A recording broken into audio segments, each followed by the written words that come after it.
Hola a todos, soy Fer. Sean bienvenidos al canal Transvaloración del Pensamiento. En esta ocasión hablaré acerca de los aspectos generales, pero sustanciales, de la ética.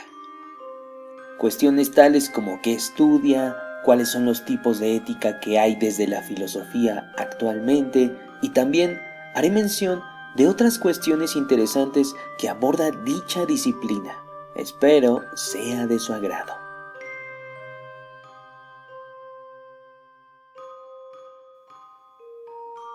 El estudio de la ética está relacionado con la moral. Ya desde el pasado, ambos términos muestran una relación etimológica, ya que ambas palabras tenían un mismo sentido, pero pertenecían a dos culturas diferentes. Por un lado, la palabra ética proviene del griego antiguo y tiene dos distintas etimologías. Ethos, que significa hábito o costumbre, y ethos, cuyo significado es carácter. Esto puede verse más claro en la manera en la que dicha disciplina fue abordada por el filósofo antiguo Aristóteles, ya que en su obra titulada Ética Nicomaquea señaló que el carácter se forma a través del hábito o la costumbre.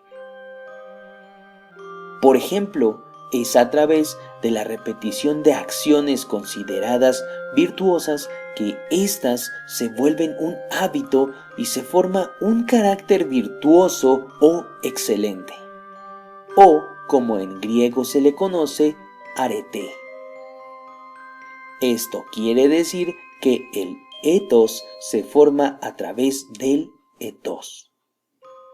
Por otra parte, el término moral fue agregado y tomado como rama de estudio después por los filósofos romanos tales como Cicerón, Séneca o Quintiliano, para enriquecer su propio idioma, la lengua latina. Así pues, Cicerón, en su tratado sobre el destino, se refirió a la moral como el estudio de las costumbres, retomando la ciencia estudiada por los antiguos griegos, pero nombrándola de otra forma para distinguir la palabra lingüísticamente, es decir, ese estudio sobre los hábitos que los griegos como Aristóteles conocían como ética, ethos, hábito o costumbre, los romanos lo llamaron moral. De ese modo, hay posturas filosóficas que no distinguen entre ética y moral, pues ambas refieren a un estudio específico que son las costumbres humanas. Pero también han existido posturas filosóficas que se empeñan en distinguir estos dos términos, como fue el caso de Hegel o Erich Fromm, por mencionar algunos ejemplos, para proponer sus propias teorías sobre la disciplina ética. Entonces, así como hubo autores que se sirvieron del sentido etimológico, esto es, del significado de las palabras para dar sentido a la ética, también, como se ha advertido, con el pasar del tiempo se han aportado nuevas reflexiones y posturas de dicho estudio, ya que actualmente se puede prescindir del carácter etimológico de la palabra para definir el quehacer de esta disciplina. Por ejemplo, podemos decir que en términos generales puede entenderse a la ética como una disciplina en la que se hacen reflexiones y estudia tanto el juicio como la acción o comportamiento moral que los individuos ejercen en la dinámica social, ya sea con la familia, con sus amigos, en el trabajo o con otro tipo de relaciones personales o colectivas. Y también se encarga de analizar conceptos que la práctica moral supone, como es el caso de la noción del bien, la libertad, la responsabilidad, la verdad moral, la autonomía o la amistad, entre otros. Asimismo, esta puede intervenir en la sociedad por medio del juicio y acción moral, aunque esto depende de la postura ética que se adopte. Hay dos que ya explicaré más a detalle. Una es la ética normativa y la otra la ética no normativa. Mientras tanto, cabe mencionar que una de las cuestiones más polémicas que atañen a la naturaleza de la moral misma es sobre si ésta es exclusiva de las religiones o de alguna religión en concreto. De hecho, en varias ocasiones se ha escuchado decir por parte de distintas personas expresiones como que los valores se están perdiendo o que estos están en crisis actualmente. Y se argumenta que esto se debe a que las creencias religiosas se pierden entre jóvenes y adultos, refiriéndose típicamente a la religión cristiana. Pues afirman que si no se obedece lo que Dios manda moralmente, se vivirá en un caos social. Sin embargo, este tipo de creencia popular puede ser tachada de prejuicio, ya que presupone que la moralidad es exclusivamente una cuestión religiosa que compete al judeocristianismo o derivados. No obstante, el filósofo mexicano Gustavo Ortiz Millán señala que hay razones que dan cuenta que la moralidad no es restrictiva de religión alguna, y menos de la religión judeocristiana. De la misma manera, la moral tampoco tiene sus orígenes históricos en las prácticas religiosas. Por tanto, la afirmación popular acerca de que si no se obedece lo que Dios manda moralmente, se vivirá en un caos social resulta falsa, ya que puede llegarse a un orden social sin necesidad de obedecer lo que moralmente manda un Dios por medio de otros códigos morales no necesariamente religiosos. Por otro lado, hay otras consideraciones para librarse de las creencias acerca de que únicamente la religión produce y está íntimamente relacionada con códigos morales. Por ejemplo, ver el caso de las religiones griegas, ya que si bien tenían rituales religiosos y dinámicas sacras, no fue el caso que a partir de sus divinidades hayan buscado regular la vida moral de las personas, tal como en el caso del cristianismo. Entonces, la vida moral del hombre griego no estaba ligada con un mandato divino. De hecho, en el caso de los griegos, sus dioses, los olímpicos, eran constantemente criticados por conductas que al parecer de algunos pensadores como Platón podrían considerarse como inmorales, y sería así que, a partir de ello, fundaría su propio código moral sin depender de un mandato divino. Aunque cabe señalar que también habría defensores de los dioses olímpicos, entre ellos Píndaro y Safo, o los tragediógrafos, como Esquilo y Sófocles. Pero el punto es que la crítica hacia los dioses estaba presente y no había una moral que deviniera de la religión griega. Otra narrativa que señala que el origen de la moralidad no es restrictivamente religioso es la ética naturalizada, que considera que la moralidad es un fenómeno que puede rastrearse y estudiarse no solamente desde la cuestión cultural, sino también desde las cuestiones biológicas, desde la teoría evolutiva y desde estudios neurológicos. estos estudios prueban que la moral no es restrictivamente un producto de un mandato divino como suelen creer algunos. A partir de eso se tienen consideraciones importantes como que el hecho de que haya valores relevantes en una comunidad como la cooperación o la empatía proviene de la adaptación y de la supervivencia biológica. De ese modo, sería el caso que las primeras comunidades humanas establecerían prácticas morales que tenían que realizar para vivir en cierto orden social. El apoyo mutuo, la camaradería o incluso la amistad en la práctica de la caza.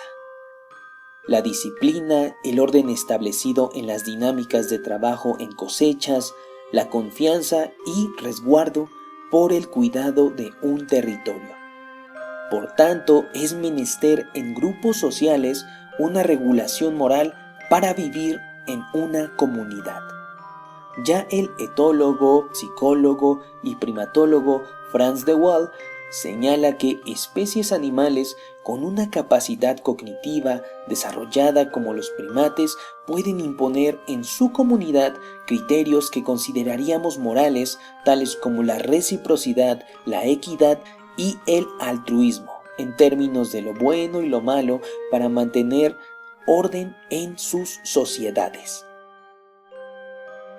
De ahí que la moral no deba ser sinónimo de la religión, pues su naturaleza y génesis no es restrictivamente religioso, pues como se ha visto, también el fenómeno de la moralidad puede rastrearse en otras especies con sus prácticas, como muestran los estudios de Frans de Waal.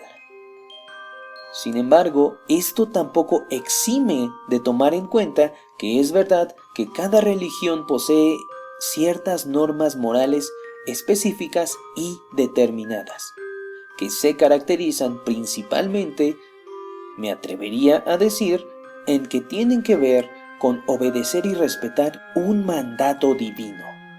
Esto ya sea por una moral expresada, manifestada o dada por un Dios. Dicho de otra manera, porque lo dice Dios, validando la moralidad no tanto por una justificación racional, sino por un dogma de fe. Asimismo, resulta problemática la idea de pensar controversias morales reduciendo la moralidad únicamente a lo religioso, puesto que esto reduce el espectro en el que pueden reflexionarse las problemáticas morales, ya que muchos piensan que hablar de moralidad es hablar de religión, y se eximen de tocar dichos temas. Pero no es el caso que hablar de moralidad sea restrictivamente hablar de religión.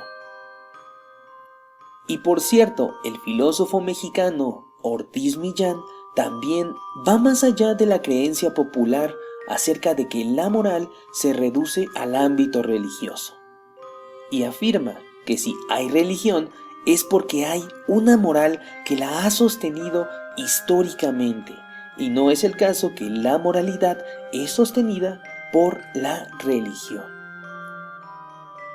Por tanto, no es necesario, como se cree en la creencia popular, volver a la religión para recobrar valores morales, ya que estos no tienen un origen restrictivamente religioso, tal como se expuso. Y en cambio, se puede llegar a obtener en una sociedad valores morales que puedan razonarse. Y de hecho, un filósofo que consideró de suma importancia la racionalidad como fundamento de una moral fue James Rachels, que en un instante explicaré más a detalle. Ahora, ya adentrándonos más en este campo de estudio, podemos señalar dos tipos de ética que han sido fundamentales dentro de la historia de la filosofía. Las primeras son las éticas normativas y las segundas son las éticas no normativas. Por un lado, las éticas no normativas tienen la pauta de limitarse a explicar fenómenos o conceptos morales por medio de presupuestos epistemológicos. Generalmente, esto es por medio de la llamada metaética. La metaética estudia los presupuestos y compromisos metafísicos, epistemológicos, semánticos y psicológicos que subyacen en el pensamiento y las acciones morales. Atiende a preguntas tales como ¿hay verdades morales? ¿Hay algo objetivo en la moralidad? Y de ser el caso, ¿hay hechos morales de la misma forma que hay hechos físicos? ¿Puede haber un conocimiento moral? También se limita a describir la naturaleza de ciertas normas éticas, pero por su carácter no normativo no propone normas éticas como tal, ni tampoco justifica lo que sería moral o no. Por ese lado, en muchas ocasiones se sirve de otras disciplinas como la psicología moral, para la investigación de la naturaleza de las motivaciones o estados mentales que conducen a la acción moral. Esto puede ser deseos, creencias particulares o colectivas, o incluso emociones que inclinen a realizar cierto tipo de conducta moral. También otra cuestión abordada por la metaética es el análisis sobre la relación que existe entre la moral y otras disciplinas, como el arte, la economía, la ciencia, la religión o la política, solo por mencionar algunas. ¿Hay una relación necesaria entre arte y moral? ¿Entre política y moral? ¿O dentro de la otra disciplina? Y de ser el caso, ¿de qué manera?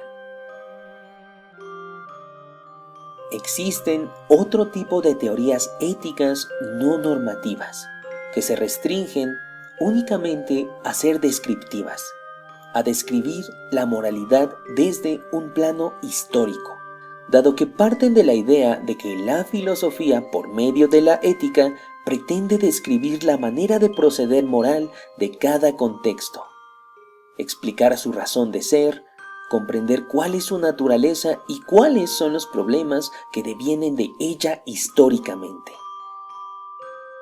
Así también, sobre analizar si son distintas las normas morales de las normas religiosas, jurídicas o estatales, y de ser el caso, dar cuenta en qué sentido lo serían. Además de estudiar cuestiones como la autonomía, la conciencia moral y su relación con la acción moral.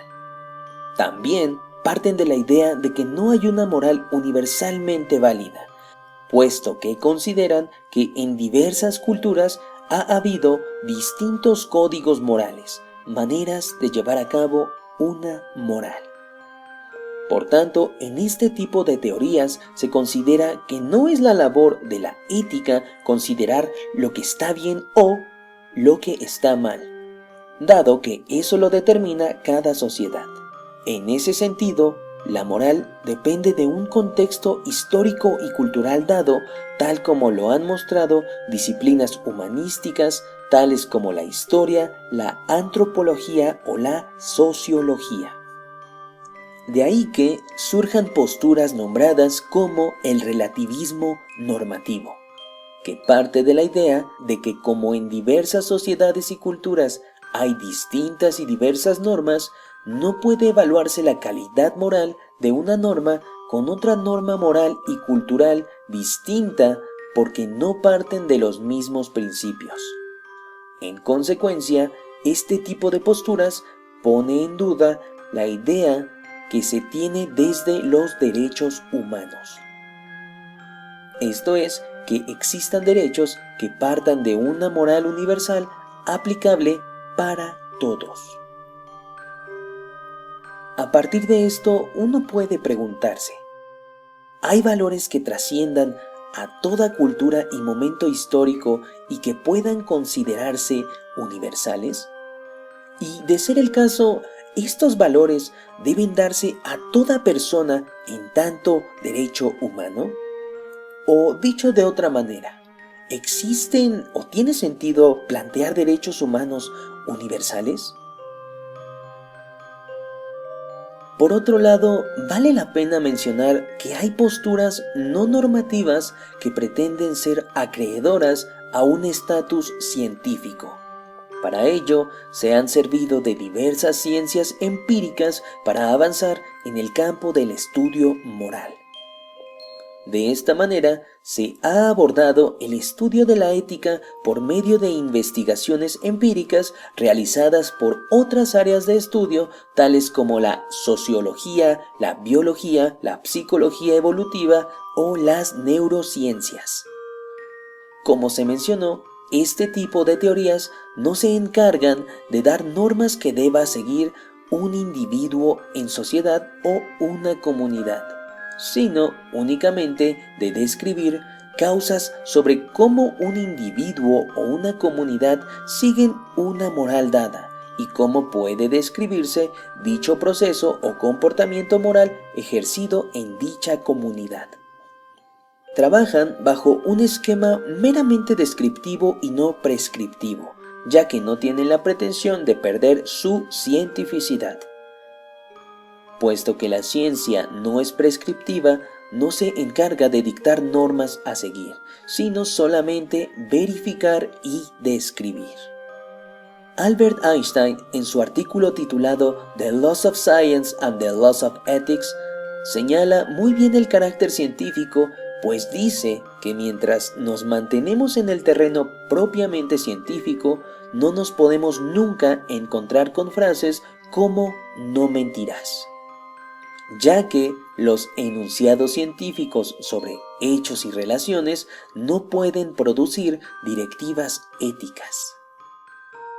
Así pues, las éticas no normativas no buscan la resolución de problemas éticos, mucho menos intervenir en las decisiones morales de los individuos, sino solamente describir.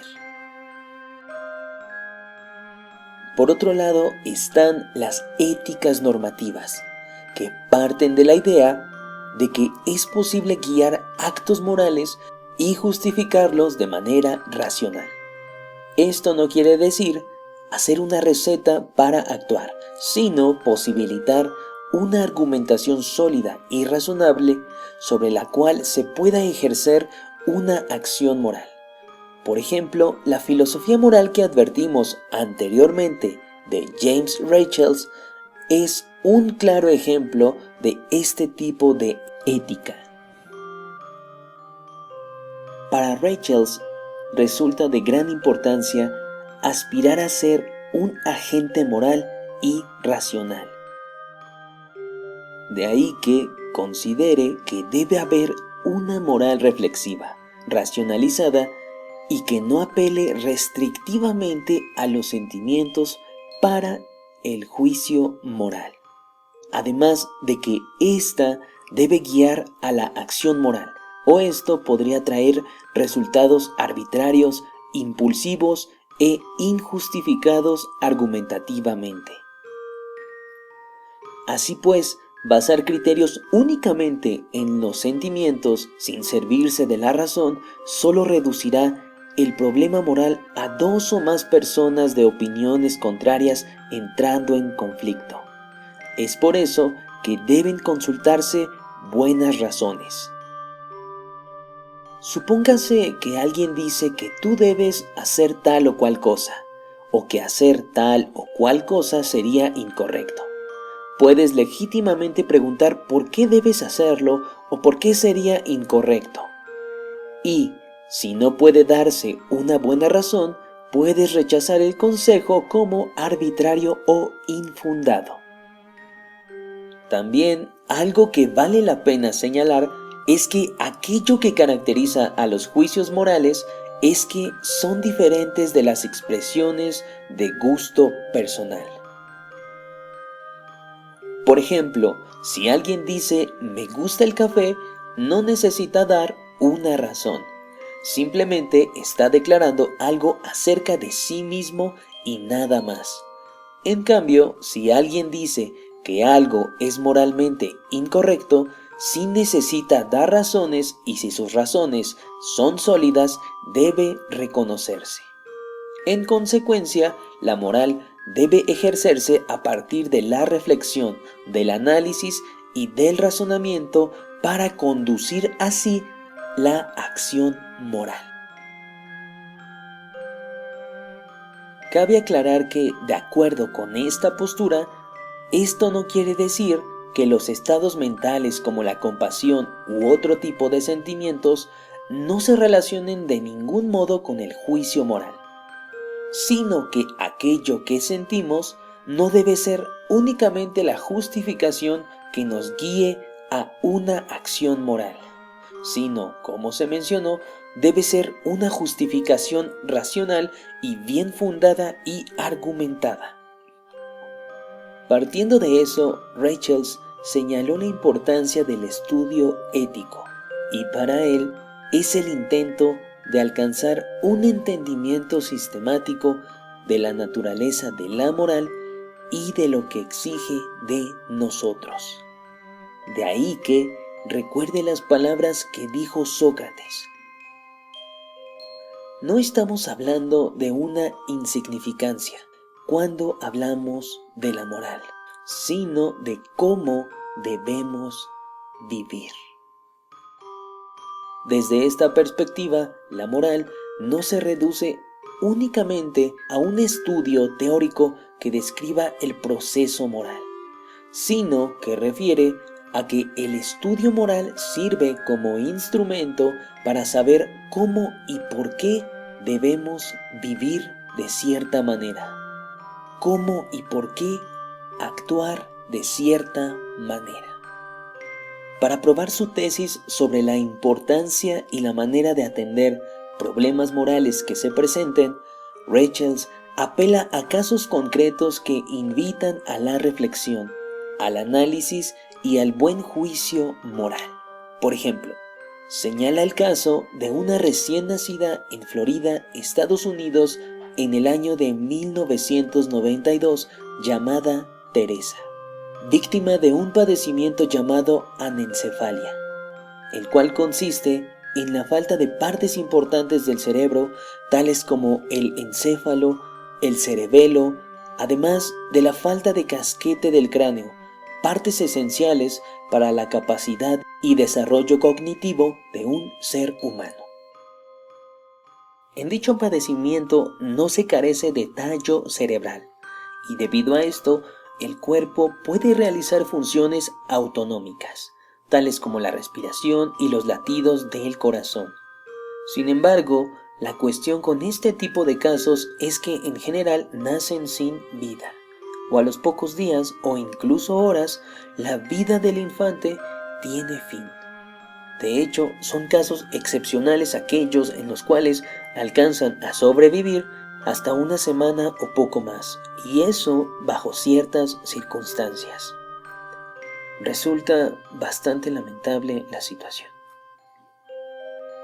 Ahora, volviendo al caso de Teresa, sus padres, siendo conscientes de tal situación, decidieron que los órganos funcionales de su recién nacida fueran donados a otros pequeños que los necesitaran en distintos tipos de operaciones para que pudieran tener una calidad de vida más garantizada al ser acreedores de dichas partes corpóreas.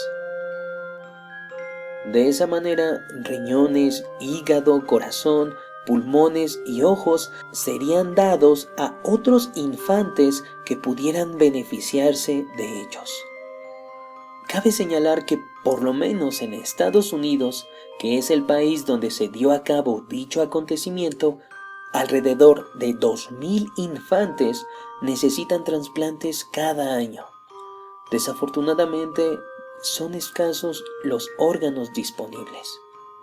De esa manera, los padres de Teresa consideraron pertinente la donación en este caso. Incluso los médicos estuvieron de acuerdo, pero las leyes de Florida no permitieron que este procedimiento se llevara a cabo, ya que no está permitido el trasplante sino hasta que el donante deje de tener vida. Desafortunadamente, después de 9 días, Teresa perdió la vida y ya era demasiado tarde para ocupar dichos órganos, ya que estos se habían deteriorado.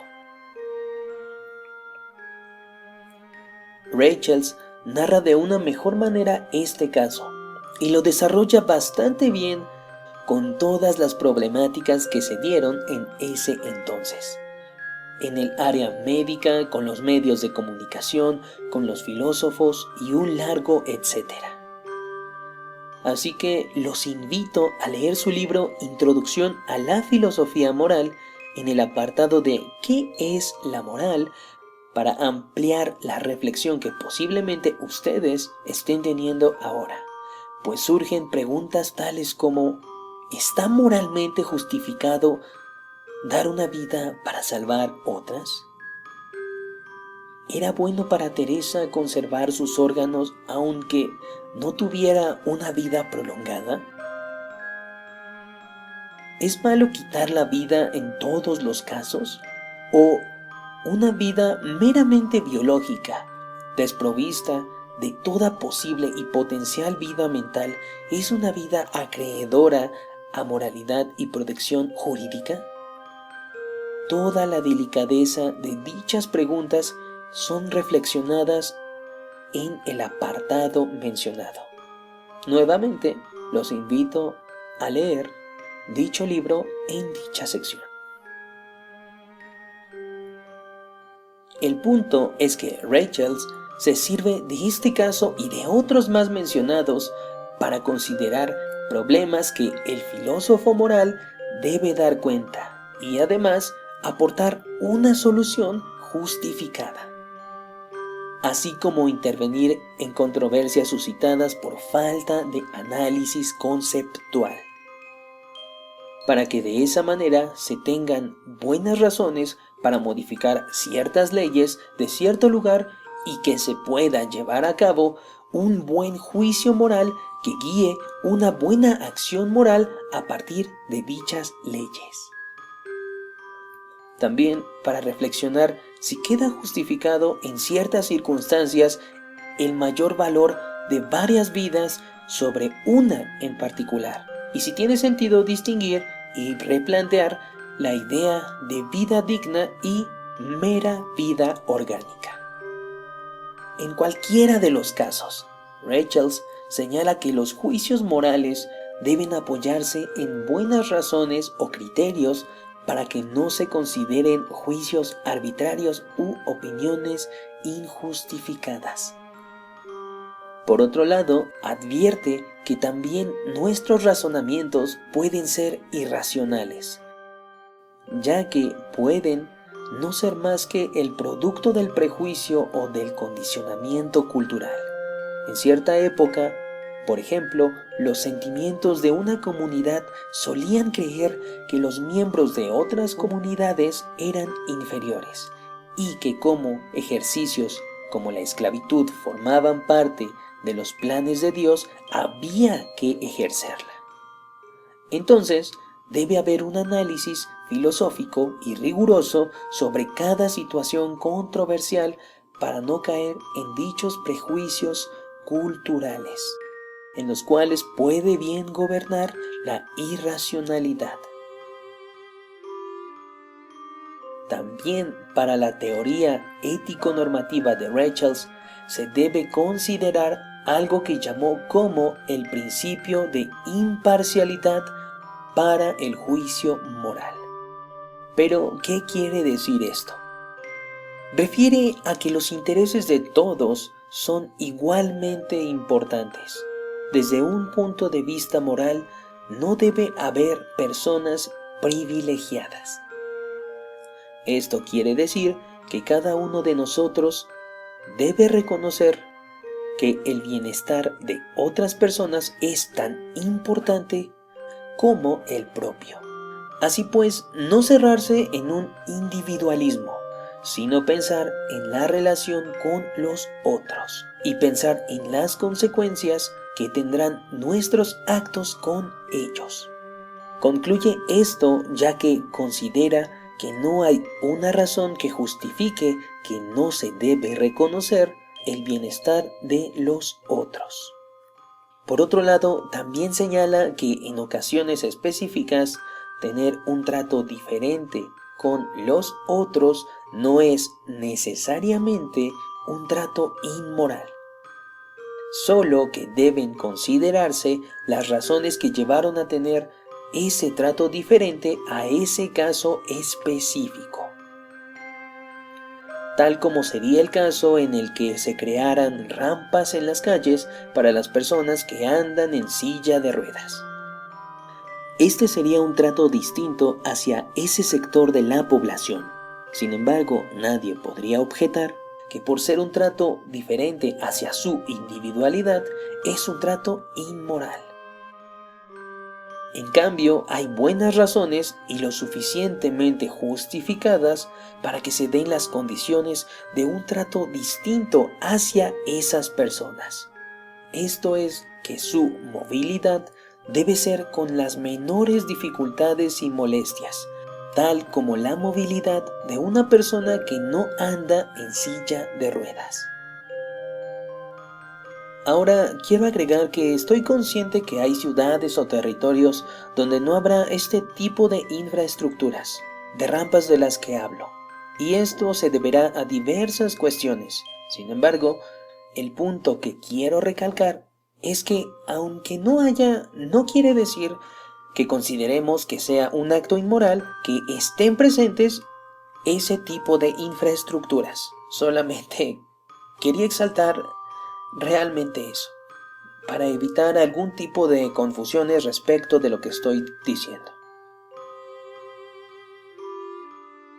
Volviendo al punto, para Rachel, la moral es, como mínimo, el esfuerzo de guiar nuestra conducta por razones al mismo tiempo que damos igual peso a los intereses de cada persona que será afectada por lo que hagamos.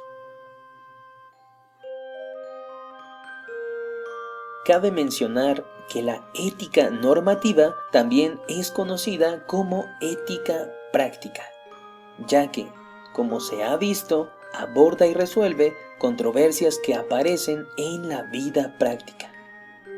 Aquí vale la pena mencionar a la bioética, una disciplina que surgió en el siglo XX y tendría campos de estudio como la ética médica, la ética de la tierra y la ética enfocada en los animales no humanos, solo por mencionar algunos campos. También surgirían otro tipo de éticas prácticas, como la ética de los negocios o la ética científica. Este tipo de éticas abordarían acerca de qué tipo de principios o normas morales deberían ser aceptadas y qué razones habría para ejercerlas. Vale la pena pensar la siguiente pregunta: ¿necesitamos éticas normativas? Ciertos filósofos del siglo XX, como los positivistas lógicos, entre ellos Alfred Ayer, consideraban que no le competía a los filósofos la labor moral, sino únicamente analizar conceptos. A eso debía limitarse la ética por parte de la filosofía.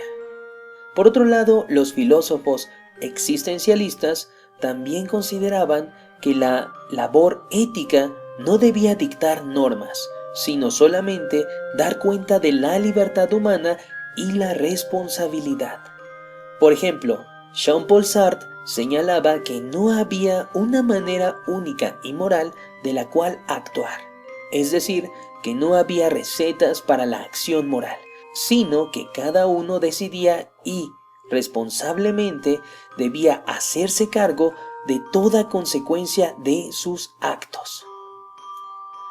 Y tal como se había mencionado antes, surgieron otros enfoques con un fuerte compromiso normativo y moral por parte de la filosofía, tal como las ya mencionadas éticas normativas, que como tal les interesó reflexionar casos de manera racional y dar justificaciones para actuar moralmente.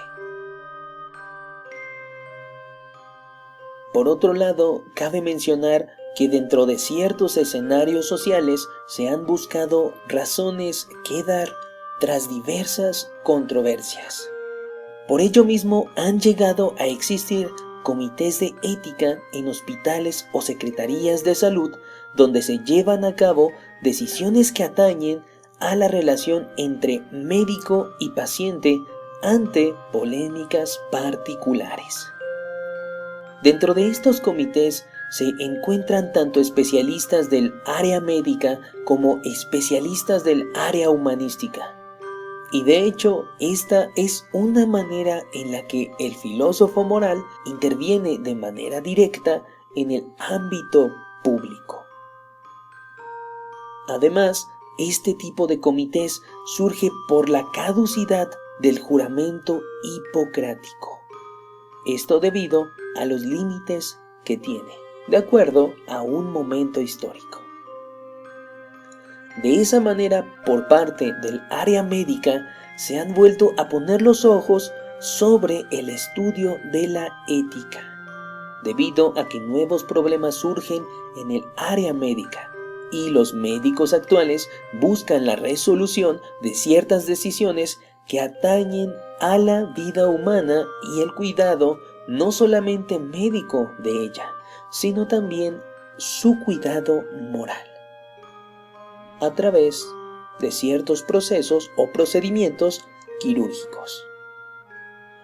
Esto se ve de forma más clara en el artículo de Stephen Toulmin, titulado «Cómo la medicina salvó la vida a la ética». Así pues, tal como ha podido apreciarse, hay varias maneras en las que se puede abordar el estudio ético.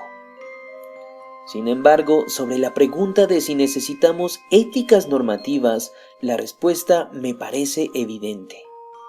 Se necesitan éticas normativas en este momento histórico, ya que dan un aporte significativo y valioso por parte de los eticistas, por parte de la filosofía, puesto que ayudan a responder a controversias morales a partir del análisis riguroso y argumentativo de lo que es moralmente correcto hacer en un dado caso. Con esto no quiero decir que otro tipo de análisis éticos por parte de la filosofía no tengan relevancia alguna. También dentro de lo personal, creo que son importantes dentro del estudio histórico y también dentro del estudio reflexivo y muy valiosos. Entonces no demeritaría ni desacreditaría en lo más mínimo ningún tipo de estudio o enfoque ético. Ahora quiero poner hincapié en que es así que podemos concluir que las éticas no normativas surgen por la inquietud y la pregunta acerca de lo que es la esencia de la moral. Pero, por otro lado, las éticas normativas surgen ante la urgencia social de no saber qué hacer ante un problema moral, y pueden ayudar a dirigir tipos concretos de acción y decidir con base en los argumentos que se consideran mejor justificados. En ambos casos, el interés por el comportamiento moral es algo de suma importancia para todos.